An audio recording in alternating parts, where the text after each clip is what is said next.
반갑습니다.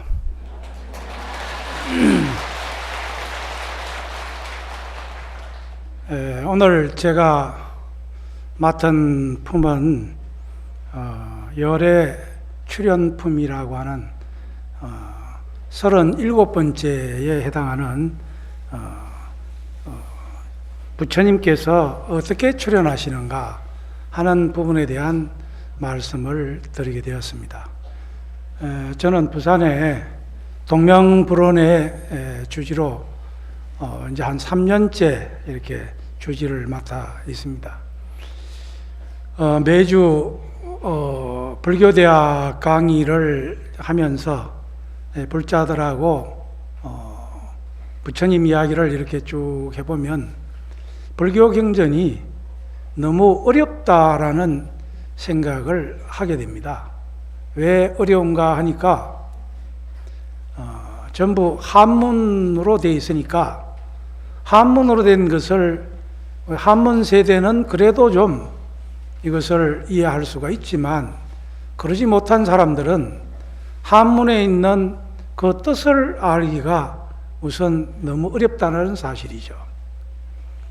열애라는 말도 우리가 같을 여자 올 내자라고 하는 부분을 우리가 한번 생각을 해보면 같을려 올래 같음에서 온 것이 뭘까 이렇게 생각해 볼 수 있지 않겠습니까?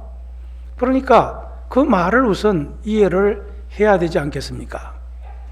그 열애라는 말은 여러분들은 벌써 26번째 오늘 제가 법회를 하게 되니까 그동안 화엄경에서 나온 내용은 결국은 비로자나 부처님, 그 비로자나 부처님은 법신의 부처님이기 때문에 법신의 부처님은 어떤 형상이 있는 것도 아니고 형상이 없기 때문에 오는 것도 아니고 가는 것도 아니라고 이렇게 이야기를 합니다. 그런데 이 열애라는 말은 진여의 자리에서 오신 분이라는 뜻으로 열애라고 합니다. 여는 진여입니다. 같이 해볼까요? 진여. 레자는 올레자입니다. 그죠? 그런데 이 열애라고 하는 것은 산스크리트에서 따따가타라고 하는데요. 따따가타라는 말 같이 한번 해볼까요? 따따가타. 따따가타라는 말이 무슨 말인지 이해가 되겠습니까?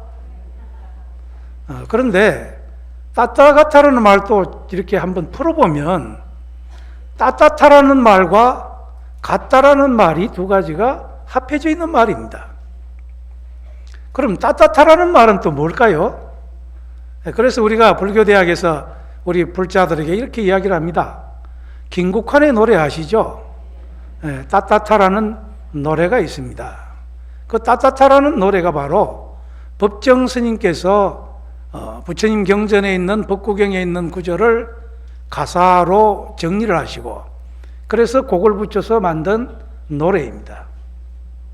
그 노래의 가사 말이 바로 부처님의 모습을 진여의 모습, 참다운 모습, 본래의 모습을 이야기하고 있는 것입니다. 여러분은 본래 자리를 잘 아십니까?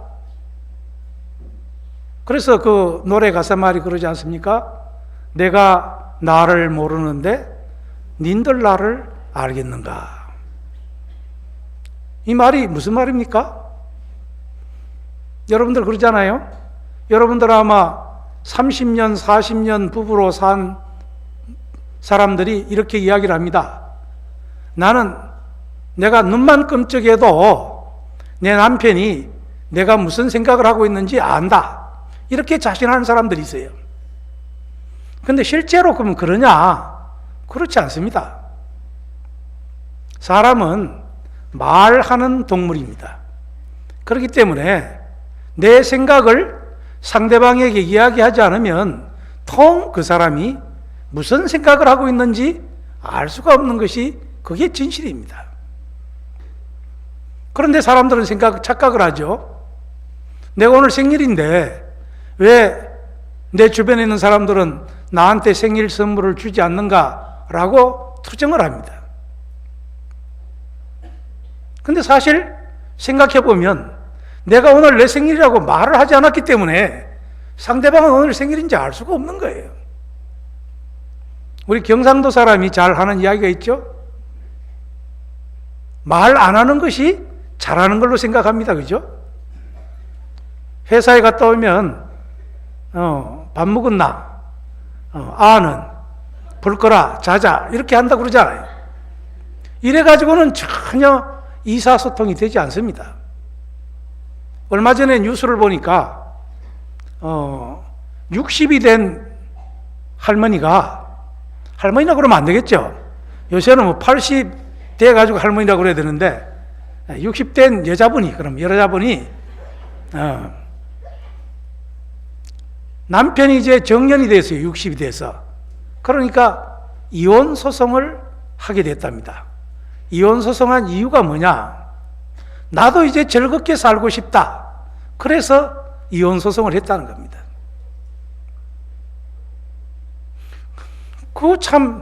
그 이상한 이야기다 이거죠. 나는 평생을 남편하고 이야기 한번 섞어본 적 없고 남편 때문에 웃어본 적이 없다 이게. 그래 나도 이제부터는 좀 웃고 살아야 되겠다. 행복하게 살 권리가 있다. 그러니 좀 이혼해 주시오. 이런다는 거예요.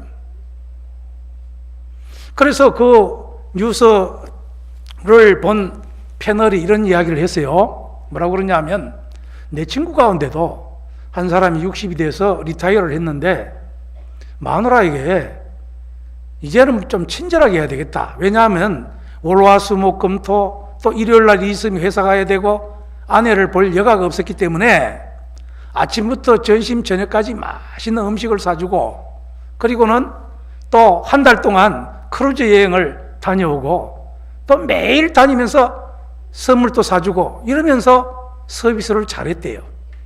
근데 한 석 달 지나니까 이 마누라께서 젓가락을 딱 놓으면서 하는 말이 오늘 이혼합시다 이러더라는 거예요. 근데 그 사람이 이혼하자는 건 왜 이혼하자느냐면 너무 친절해서 이혼하자는 거예요. 그 이야기를 듣고 본 적 60세가 될 때까지는 늘 자기 혼자 친구 만나고 놀고 싶으면 놀고 그렇게 자유롭게 살았는데 남편이 회사에 가지 않고 리타이어를 하고 자기하고 함께 늘 다니는 게 너무 귀찮다는 거예요. 한 사람은 너무 즐겁게 해주지 않아서 문제고 한 사람은 이제 60평생 늘 직장에 다니다가 아내를 위해서 봉사를 해야 되겠다고 생각하고 열심히 봉사하는데 그 봉사가 너무 지나쳤던 것이죠. 그래서 우리는 가끔 그런 이야기를 합니다. 너무 지나쳐도 안 되고 너무 모자라도 안 된다. 그런데 지나치다 모자라다는 것을 어떻게 합니까? 말을 해야 알죠. 그렇잖아요? 여러분들 중에 우리 불자님들 중에서도 혹시 남편에게 내가 불편하다, 내가 당신에게 어떻게 하면 좋을까 이렇게 의사소통하고 물어본 사람이 몇이나 될까요? 인간은 말하는 동물입니다. 그죠? 말 안 하는 동물이 아닙니다. 그죠? 그래서 말을 잘 해야 합니다. 그러니까 진여라고 하는 자리는 결국은 말을 잘 하는 것으로부터 비롯되는 거예요. 부처님은 이렇게 한 말씀을 하셔도 그 한 말씀이 모든 사람의 마음에 다 들어맞게 되어 있다는 거예요. 그렇잖아요? 그래서 부처님의 말씀은 변제입니다. 그죠? 그리고 어떤 사람에게도 어떤 생각을 가진 사람에게도 부처님이 설법을 하면 그걸 이해하고 알아듣게 되어 있다는 것이죠. 우리가 오늘 이렇게 화엄법문을 들으러 온 이유는 무엇일까요? 부처님처럼 그렇게 부처님과 같이 똑같이는 안 된다 할지라도 부처님처럼 내 이야기를 상대방이 제대로 이해할 수 있고 또 그 언어를 통해서 상대방의 이야기를 잘 들을 수 있는 사람이 되기 위해서 오늘 이 법당에 왔다고 해도 과언이 아닙니다.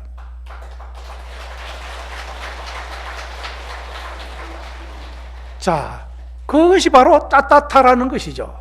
우리 경상도 말로 하면 따뜻하다는 말은 저는 그렇게 이야기합니다. 따뜻한 마음이다. 따뜻한 마음은 이 말하는 것으로부터 비롯되는 거예요. 그런데 이 진여의 자리에서부터 오신 분이 열애이고 또 그 진여의 자리로 가신 분이 열애입니다. 자, 따뜻하에서 오신 분을 따뜻하 같답니다. 그죠? 그게 바로 따뜻 같답니다. 그러니까 같다라는 말은 경상도식으로 같다라는 말이에요. 산스크리트로 같다라는 말이나 우리가 같다라는 말이 똑같습니다. 참 재밌잖아요. 그런데 그러면 안 같다라는 말은 무슨 말이냐? 반대로 온다는 말이에요. 그러니까 같다라는 말에다가 A를 붙이면 같다가 돼서 온다는 말이 되는 거예요. 또 AN을 붙이면 안 같다죠. 산스크리트에도 그런 문법이 됩니다. 안 같다, 같다, 안 같다. 우리가 가고 오는 것이잖아요. 내가 말을 하고 상대방이 이해를 하고 그 상대방이 이해한 것을 확인하고 제가 오늘 여러분들에게 설명을 하고 그 설명한 것을 여러분들이 이해했는지를 듣고 여러분들이 이해하지 못했으면 다시 또 이야기해주고 이것이 바로 열애입니다. 열애라는 것이 저는 이렇게 이해를 했습니다. 오늘 법회를 하기 위해서 이렇게 오는데 진눈깨비 같은 것이 내리고 비처럼 내린 게 오는데 지금 어떤지 모르겠어요. 조금 이렇게 내리고 있는데요. 그런데 사람들은 이 자연의 이치 현상을 통해서 우리가 자연과 함께 소통하고 느끼고 있어야 되잖아요. 그래서 부처님은 이 열애는 온 세상에 없는 곳이 없다고 그래요. 그런데 없는 곳이 없다라는 이야기는 이 세상 모두가 그대로 진여 법신의 부처님의 자리라는 거예요. 부처님은 법당에만 있는 것이 아니고 이 통도사에만 있는 것이 아니고 통도사 밖에도 있고 우리 나라 전체에 있고 온 세상 지구 위에 다 부처님은 없는 곳이 없다고 하고 있습니다. 그런데 우리 중생들은 어떻습니까? 중생들의 탐욕심과 성냄과 어리석음 때문에 우리의 이 진여의 자리, 열애의 자리가 있는 존재 말하자면 장소가 사라져버린 것이죠. 내 마음속에는 부처님이 사라지고 중생심만 있다. 그것을 화엄경에서는 마음과 부처와 중생은 차별이 없다 이렇게 하잖아요. 마음을 깨달으면 부처요, 깨닫지 못하면 중생이다. 그래서 열의 출현은 바로 우리의 마음이 중생심으로부터 탐욕심과 성냄과 어리석음으로부터 그것이 벗어나게 되면 그러면 우리의 마음은 부처님과 같이 되는 것이죠. 그래서 대성기실론에서도 우리의 마음은 진여의 마음과 영기의 마음이 두 개가 있다 이렇게 이야기를 합니다. 진여의 마음은 좀 전에 말했던 따따타의 자리이고 영기의 마음은 가고 오는 자리입니다. 가고 오는 자리 속에는 탐욕심도 있고 성냄도 있고 어리석음도 있고 시기, 질투, 아만, 108번뇌로 우리가 살아오는 동안 지어왔던 그 습관, 훈습된 작용들이 우리를 중생의 길로 이끌고 있다는 것이에요. 그러면 부처님의 자리는 중생과 전혀 다른 자리인가? 이 열애출현 법에서는 이렇게 이야기합니다. 부처님과 중생은 한 몸이라고 이야기를 합니다. 내가 중생이죠? 자, 여러분 손 한번 내보십시오. 자, 머리를 한번 이렇게 드세요. 나는 중생이다. 동시에 나는 부처다. 네, 손 내리십시오. 자, 이 말이 무슨 말입니까? 화를 내는 순간은 중생심이 나와서 내가 중생이 되는 것이고, 그렇잖아요? 부처의 마음을 내는 순간 나는 부처님과 같이 방광하는 모습으로 귀할 만한 대상이 된다는 거예요. 존경할 만한 사람이 되는 것은 바로 그래서 말을 잘하고 잘 들어주고 이해할 수 있는 사람이 바로 부처님이다 이거죠. 저는 가끔 이런 이야기를 해요. 자동차를 운전하고 가다가 앞에 어떤 사람이 끼어들기를 합니다. 그럼 어떻게 합니까? 아이고, 저는 남길을 막고 있네. 그러면서 여기 나오잖아요. 그 순간 어떻게 됩니까? 나는 중생이 되는 거예요. 그렇지만 차에 들어오는 그 사람에게 아이고, 오늘 저 사람 더 바쁜가 보다. 그래, 당신 먼저 가시오 하고 끼워주기도 해주고 좀 늦더라도 그렇게 가면 이게 소통도 잘 되고 자동차가 그렇대요. 끼어들기를 하면 할수록 늦어진대요. 그렇지만 그것을 서로가 먼저 가려고 하다 보면은 이것이 막히지만 서로 자꾸 양보를 하면 소통이 훨씬 더 잘 된다는 거예요. 그뿐만 아니라 내 마음도 부처님이 되는 것이죠. 그래서 부처의 삶을 살 것인가 중생의 삶을 살 것인가 하는 것을 이 열애 출연품에서 이야기하고 있는 것입니다. 간단하죠? 열애 출연품 이야기는 사실 이걸로 끝났다고 할 수가 있어요. 왜냐하면 열애가 어디서로부터 어떻게 나오느냐, 부처님은 어디 없는 곳이 없다고 이야기를 하고 있어요. 자, 화엄경은 여러분들 지금껏 들으면서 대방광불 화엄경이라고 했습니다. 그죠? 대방광불 화엄경은 대방광불 잡화엄십경이라고 하는 이 글자를 줄여서 화엄경이라고 합니다. 화엄이라고 하는 것은 꽃으로 장식이 됐다는 이야기 아닙니까? 무엇이 꽃으로 장식이 되어 있습니까? 우리 중생들의 마음이 부처님처럼 아름다운 광명이 솟아날 때 그 아름다운 광명처럼 이 세상이 꽃이 핀 것처럼 그렇게 어떻습니까? 정토의 세계가 되고 화장장엄 세계가 되어졌다라는 이야기죠.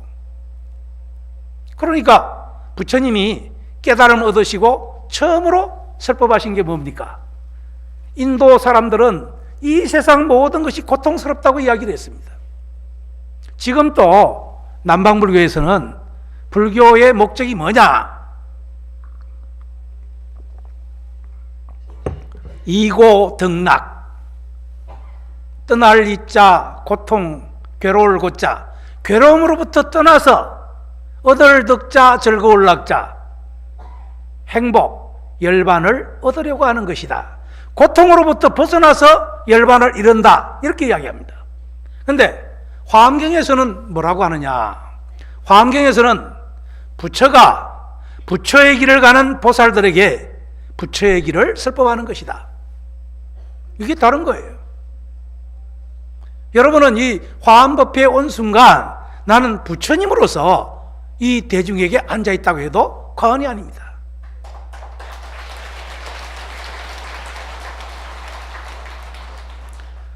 그래서 화엄경은 한 5가지 정도의 사상으로 나누어서 우리가 볼 수가 있는데, 첫 번째는 법신의 부처님을 우리들에게 가르쳐주는 사상, 그것을 법신불 사상이라고 합니다. 진리의 부처님이다 이거죠. 그러니까 진리의 부처님은 법당에만 있지 않다 이거죠. 그래서 이 앞에 지금 자리가 뭡니까? 부처님이 안 계시잖아요. 부처님이 안 계시지만 이 방석 위에는 법신의 부처님이 계시다고 생각하는 것이죠. 특히나 통도사는 불보사찰이죠. 부처님의 진신사리가 모셔져 있는 금강계단이 있고, 그 금강계단 앞에 여러분들 법당 어떻습니까? 부처님을 모시지 않지 않습니까? 그것은 바로 법신의 부처님이 계시기 때문입니다. 그 법신의 부처님을 좀 유식하게 말하면 따따가타라고 그러는 것이에요. 열애라고 한다 이 말이죠. 그러니까 진여의 자리에서 오신 분, 진여의 자리로 가신 분이다. 이게 법신불의 사상이다.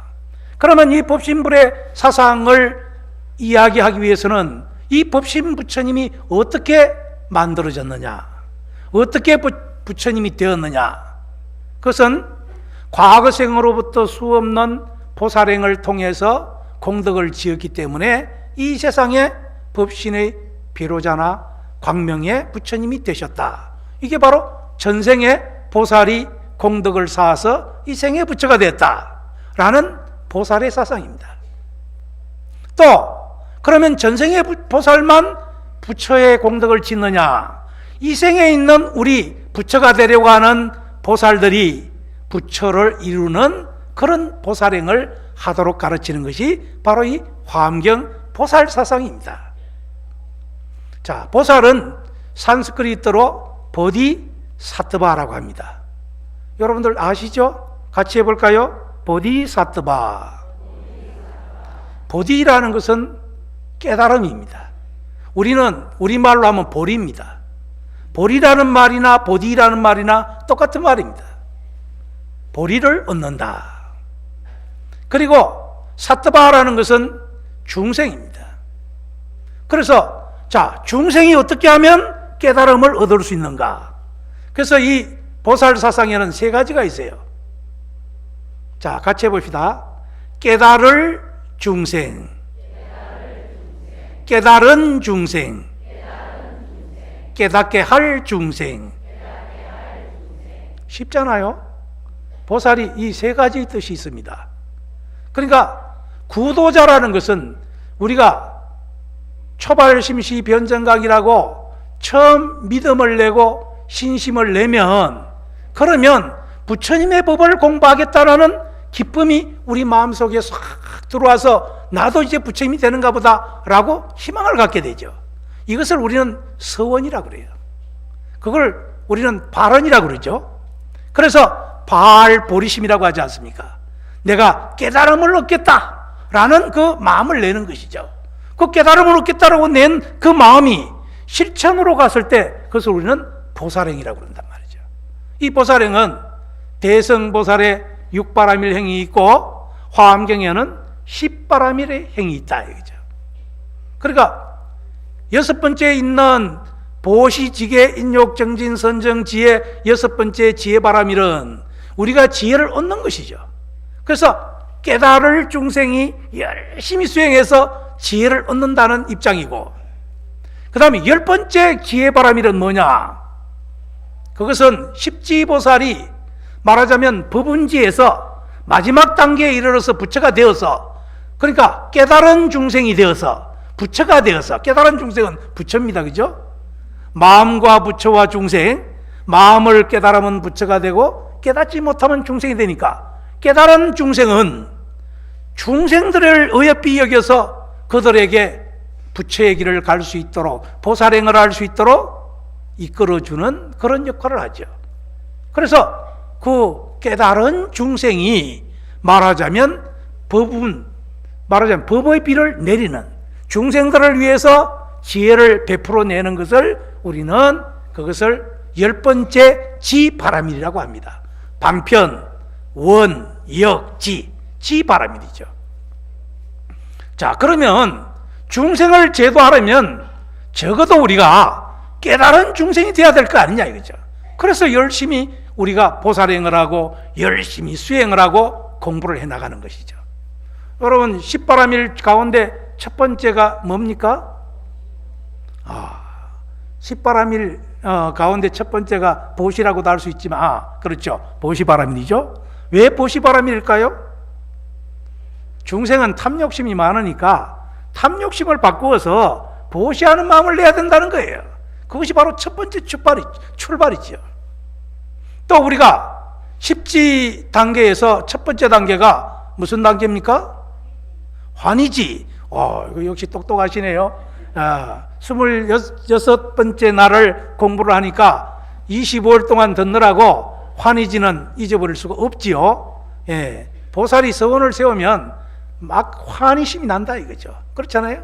환희심이 나니까 더러운 마음으로부터 벗어난다, 이구지잖아요. 그렇잖아요.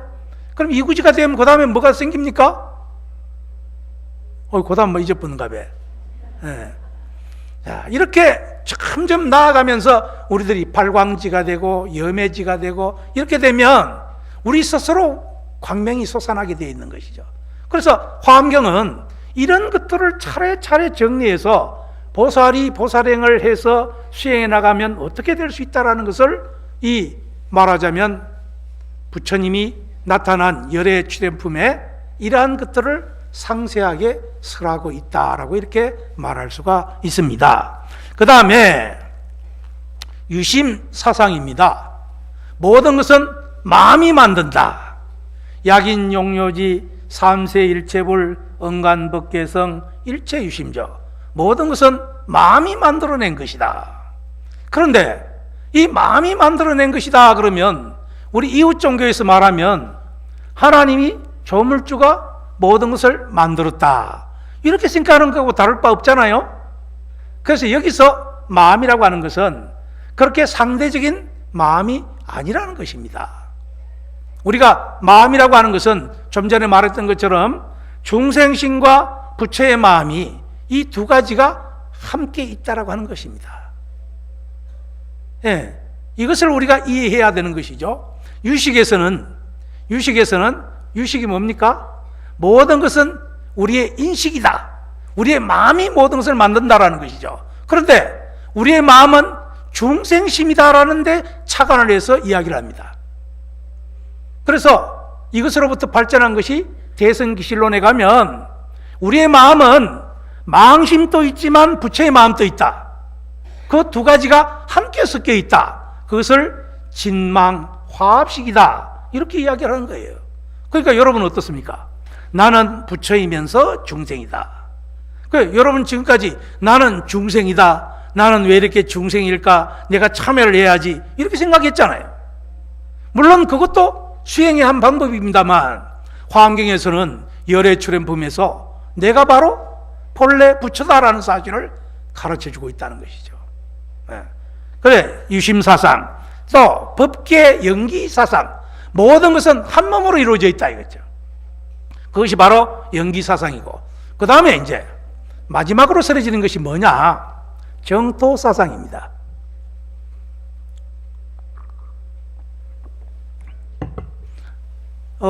정토삼부경이라고 하는 곳에 보면 무량수경, 관무량수경, 아미타경이라고 하는 경전이 있죠.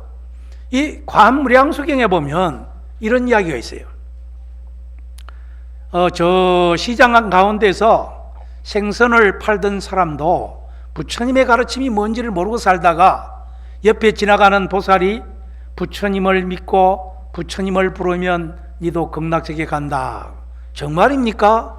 예, 진짜로 오늘 통도사 화엄법회에 가니까 법사 스님이 나무아미타불을 10번만 부르면 극락세계에 간다 합디다, 이렇게 이야기를 하고 그 생선장사가 그 이야기를 듣고 그래요? 그럼 나도 한번 불러볼까요?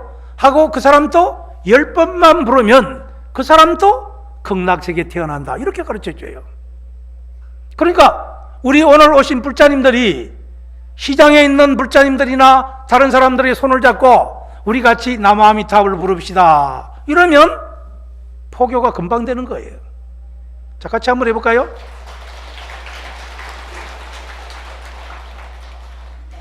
같이 한번 해볼까요? 나무아미타불 나무아미타불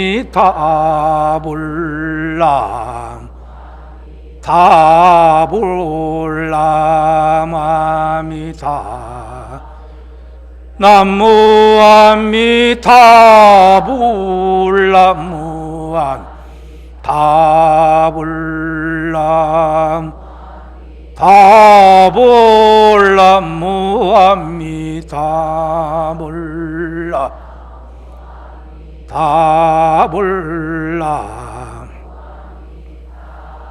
자, 그만합니다. 10번 부르면, 10번 불렀죠? 여러분들도 이제 극락세계 따놓은 당상입니다. 근데 단서가 있어요. 지극한 마음으로 10번 불러라. 이럴까 저럴까 망설이지 말고 10번만 불러라 이거죠. 그러면 누구라도 극락세계 가게 된다. 근데 어떤 스님이 평생을 연부를 했대요. 그런데 이 스님은 이렇게 관무량수경에 나오는 나무아미타불을 10번만 부르면 되는데 이 스님은 평생을 연부를 했으니까 얼마나 했겠어요? 아마 억만 조 정도 아마 불었을 거예요. 그죠?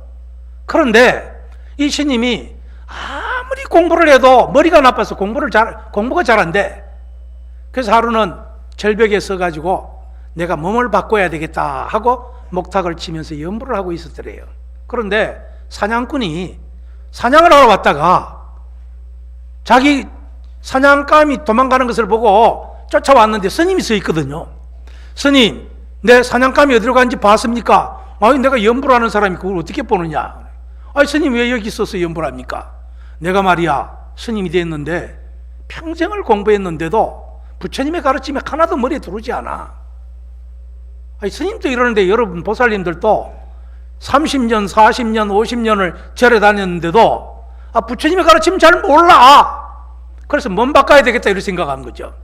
그래서 이 사냥꾼이 아이고, 스님같이 이렇게 훌륭하신 분이 평생을 공부하셨을 텐데도 극락세계에 가서나는 방법을 모르신다고 한다면 내가 더 급합니다. 나는 맨날 사냥하고 살았는데 나는 지옥을 따는 당상인데 스님, 내가 더 급하니까 그 목탁 좀 빌려주시오 하고 스님 목탁을 딱 뺏어가지고 목탁을 치면서 이렇게 연부를 했대요. 나무아미타불이라고 부르지 않고 뭐라고 그랬냐? 천탑을, 만탑을, 억탑을 하고는 물속으로 확 뛰어들었대요. 그래가지고 이 사람이 무지개를 타고 하늘로 올라가면서 스님 덕분에 제가 나무아미타불 대신 천탑을, 만탑을, 억탑을 하고 극락세계로 지금 가고 있습니다.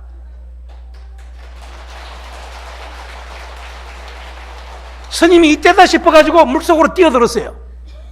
그런데 이 스님은 극락세계 갈까 말까 하고 망설인 덕에 고기 뱃속으로 쑥 들어갔대요. 그래가지고 등에 나무가 생겨서 물에 들어가지도 못하고 물에 나와가지고 있지도 못하고 우물쭈물하는 이런 상태가 되었다는 거예요. 자, 절에 열심히 다닌다 하더라도 우리가 부처님의 마음을 짓지 않으면 내가 부처가 될 수 있다, 발버리심해야 되겠다 라는 생각을 하고 부처님의 길을 가는 사람은 나도 극락세계에 갈 수가 있지만 그러지 못한 사람은 10번을 부르고 100번을 부르고 1000,000번을 부른다 할지라도 극락세계 가기가 그렇게 녹록하지 않다는 거예요. 그러니 어떻게 불러야 되겠어요? 지극정성으로 해야 되겠죠. 그래서 이 정토 삼부경에만 극락세계 가는 이야기가 나오는 것이 아니고 화엄경에도 바로 내 마음속에서 지극한 마음으로 부처님을 관하게 되면, 아미타 부처님을 관하면 나도 그렇게 연화장 세계에 태어나게 된다. 그러니 화엄경에도 정토세계를 가르치고 있는 것입니다. 그러니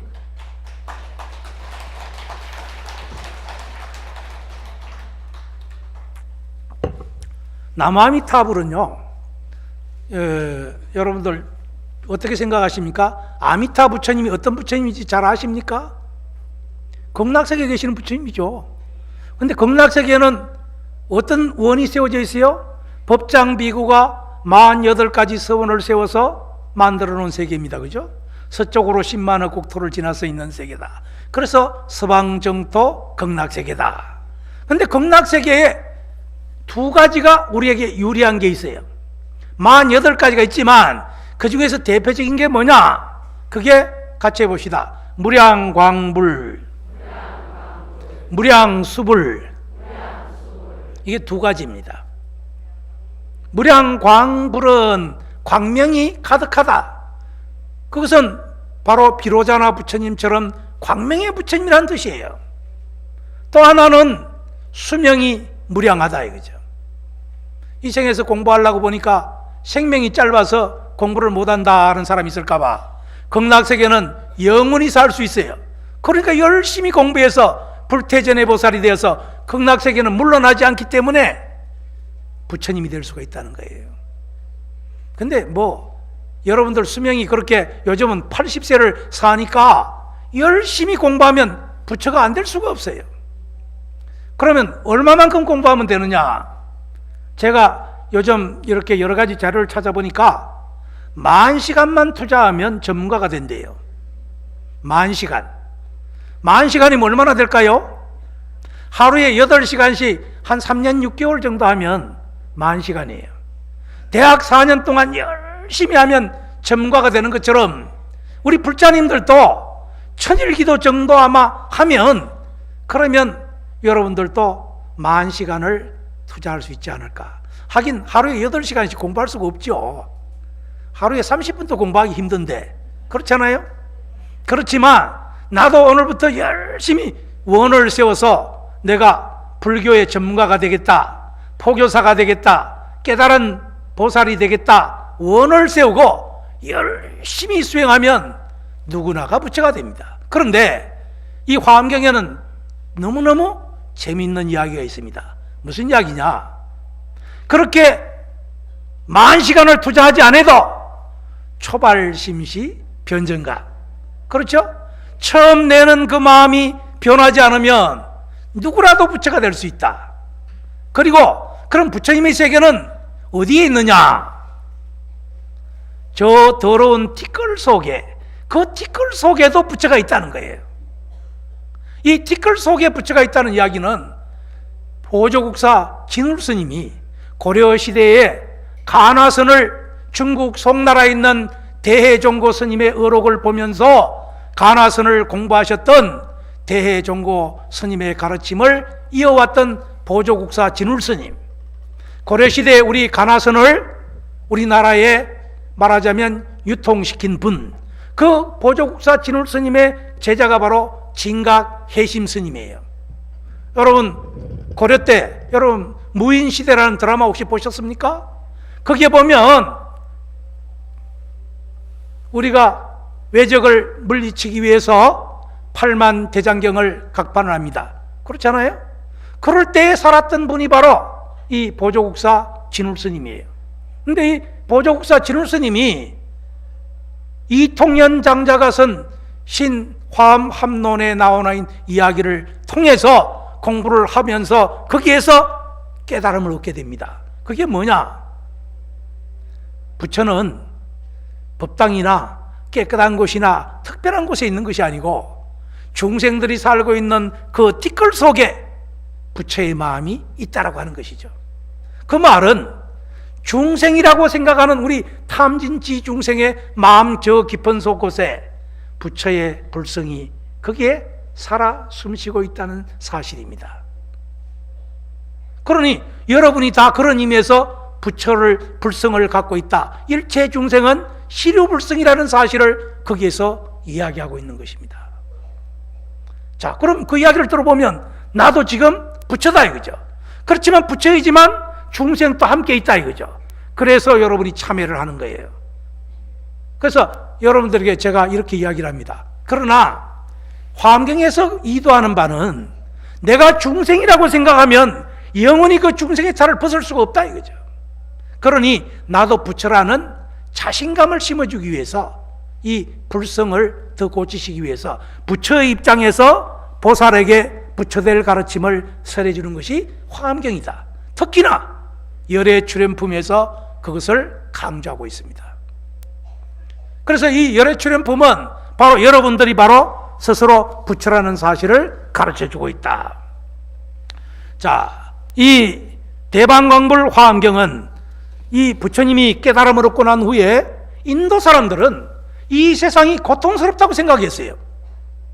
여러분 어떻게 생각하십니까? 이 세상은 고통의 세계입니까? 아니면 연화장 세계입니까? 연화장 세계입니까? 오, 화엄경을 열심히 듣더니 이 세계가 연화장 세계라는 것을 알고 계시네요. 그런데 부처님이 이 세상이 연화장 세계라고 이야기를 하니까 오비구들이 깜짝 놀랐어요. 왜? 오비구들은 이 세상이 고통스럽기 때문에 이 세상에 고행주의의 수행을 해서 고행을 열심히 닦아야 다음 세상에 고행이 없는 세상에 태어날 줄로 생각을 했습니다. 그런데 부처님은 그것은 잘못된 수행의 방법이라고 말씀을 하셨습니다. 이게 바로 화엄경의 가르침, 특히나 열애출연품에 나오는 이야기처럼 우리가 본래 부처라는 사실입니다. 내가 바로 부처라는 사실, 내가 부처이기 때문에 내가 부처의 입장에서 보는 세상은 연화장 세계라는 것이죠. 이게 바로 이 열애 명어품의 이야기를 하고 있는 이야기입니다.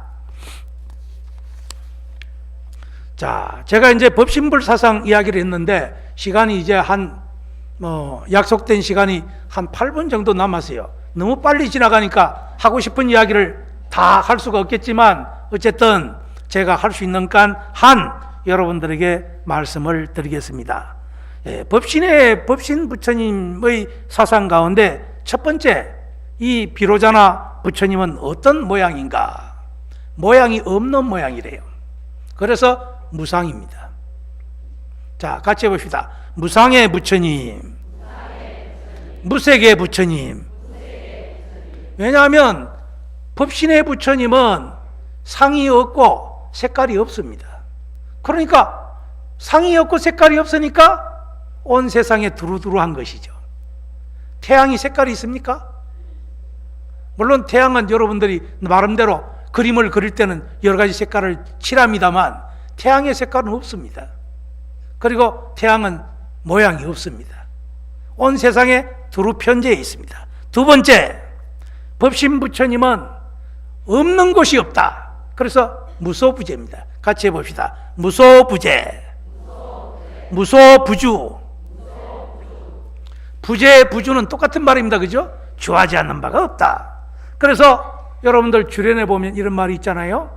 불신보변, 불신충만업업계, 보현일체 중생전, 수연부감 미부주, 이양처차 버리자. 이건 아마 여러 법사님들이 여러분들에게 설법을 하셨을 것입니다. 부처님의 몸은 법계에 가득하시니 중생들 앞에 항상 계시네. 인연 따라 어디에나 나타나시니 언제나 이 보리자에 항상 계시네. 자, 그러면 여기서 말하는 부처님이 어디에나 계신다, 이 이야기는 왜 할까요? 가장 중요한 것은 바로 이 중생심이라고 생각했던 내 마음속에 부처님이 계시는 거예요. 그래서 오늘 요걸 하면 욕제의 보살이 됩니다. 그죠? 여러분들이 부처의 마음을 내면 그러면 정말 깨달을 중생이 되는 것이죠. 그게 바로 부처죠. 그럼 부처보살이 되는 거예요. 아, 오늘 난 부처 되었다. 그게 바로 여기에 나오는 이야기입니다. 그 다음에 세 번째 법신불은요, 불가사의한 능력이 있다. 불가능한 일이 없다. 그렇기 때문에 여기에 화엄경, 80화엄경, 광명각품에 보면 한 몸을 무량신으로 놔두기도 하고 무량한 몸을 다시 한 몸으로 만들기도 하는 것이 바로 부처님이다. 법신의 부처님이다. 그렇기 때문에 중생의 성질을 모두 알기에 그를 따라 온갖 곳에 나타난다. 이게 바로 이 열애 출현품에 나오는 이야기입니다. 그리고 십지품에 가서 이렇게 이야기합니다. 날아가는 새가 흑공을 가듯 석벽을 지나갈 수도 있고 벽을 뚫고도 지나갑니다. 또 땅 위를 걸어가듯 물 위를 걸어갈 수가 있다. 여러분, 물 위를 걸어갈 수 있으면 얼마나 좋겠어요? 자, 여러분 미국 가려고 그러면 어떻게 해야 됩니까? 비행기 타고 가야 되죠. 배를 타고 가야 되죠. 그런데요, 이 법신의 부처님은 비행기를 탈 필요가 없습니다. 내가 미국 생각하면 미국 가는 거예요. 그러니까 신통한 거죠. 또 물속을 들어가듯 땅속에도 그렇게 갈 수 있다. 이게 바로 부처님의 말하자면 불가능한 일이 없다. 그러니까 불가능한 일이 없다는 말을 영어로 말하면 I can do it. 자, 같이 해봅시다. I can. 난 할 수 있다. 노래로도 하잖아요. 요새 어린아이들 보니까 나는 할 수 있어요. 그러잖아요. 뭐든지 할 수 있다. 그죠? 그 다음에 네 번째 법신불의 공덕은 무량하다. 공덕이 무량하기 때문에 보왕열의 성기품 또는 열의 출현품에 이렇게 이야기를 합니다. 뭐라고 이야기를 하느냐? 무지에 빠져 신심, 말하자면 믿음의 눈이 없기 때문에 법신 부처님의 지혜광명은 보지 못하더라도 누구나 그 공덕을 입으며 살아간다. 이 이야기는 무슨 이야기냐면 부처님의 몸의 그 내용을 이야기하는데 다섯 번째 생명의 이야기가 나옵니다. 생명은 날 때부터 눈이 말하자면 멀어서 보지 못하는 중생이 있다 이거죠. 우리가 중생이라고 할 때 중생은 자기는 부처가 아니고 중생이라고만 생각한다 이거죠. 그러나 그 중생도 부처님의 위덕이 불가사의하기 때문에, 무한 능력이기 때문에 그 공덕으로 그 생명에게도 부처님의 광명이 비춰지게 된다. 그래서 무명으로부터 벗어나서 부처님의 이 세상으로 갈 수가 있다. 그래서 여러분들 지장전 앞에 가면 주련에 뭐라고 써 있습니까? 지장대성위실력 항하사급설난지 견문첨례 일령한 이긴천 무량사 이렇게 돼 있잖아요. 지장보살에 관한 이야기도 화엄경 가르침에 나오는데 바로 이러한 공덕이 바로 그렇습니다. 부처님을 우리가 대하면 아무리 중생심이 있다 하더라도 그 중생심의 알로부터 깨어나서 부처님의 가피를 얻을 수가 있게 된다. 그러니 여러분들이 좋은 친구를 얻으려면 어떻게 해야 되겠어요? 좋은 친구를 얻으려면 바보가 돼야 됩니다. 잘난 사람 옆에는 친구가 없어요. 아는 체 아는 사람한테는 절대 친구가 없습니다. 친구를 얻으려면 밥을 잘 사줘야 돼요. 말은 적게 하고 주머니는 자꾸 내놔야 됩니다. 근데 우리 친구가 없는 사람은 그 반대 길을 갑니다. 그렇잖아요? 마찬가지로 부처님의 이런 말하자면 법신 부처님처럼 부처님과 같은 마음으로 살아가기 위해서는 한 몸이 돼야 되고, 저 몸은 바로 내 몸이니까 내 몸에게 밥 사주는 게 아까울 거 없잖아요. 근데 사람들은 그렇게 생각 안 하죠. 이거 아까운 거야. 이거 쟤한테 왜 내가 밥을 사줘야 돼? 이러면 다음부터는 그 친구가 절대 만나지 않습니다. 자, 여러분들 친구만 그렇습니까? 이 세상 모든 사람들이 친구가 돼야 되겠죠. 그래서 이 말하자면 열애 출현품은 여러분의 마음속에서 열애가 나타날 수 있는 그런 마음이었을 때 여러분들은 늘 화엄경에 있는 부처님과 함께 할 수 있고 법신의 부처님과 함께 할 수 있을 것으로 생각이 됩니다. 오전 법회는 여기까지 하겠습니다. 나무 영산부